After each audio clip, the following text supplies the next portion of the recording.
దేవుని మీద ఆధారపడు.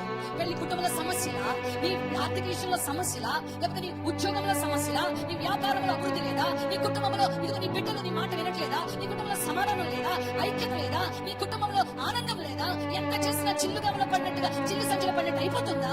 ఎత్తు దేవుని చేతిలో ప్రభు మీద ఆధారపడు. ప్రతి చిన్న విషయానికి కూడా భక్తులు ఎవరి మీద ఆధారపడ్డారు చెప్పండి. అందుకే బైబిల్ అందులో అందరి గురించి రాయించండి. ఏదో కాలక్షేపానికి ఇచ్చిన పుస్తకం కాదు.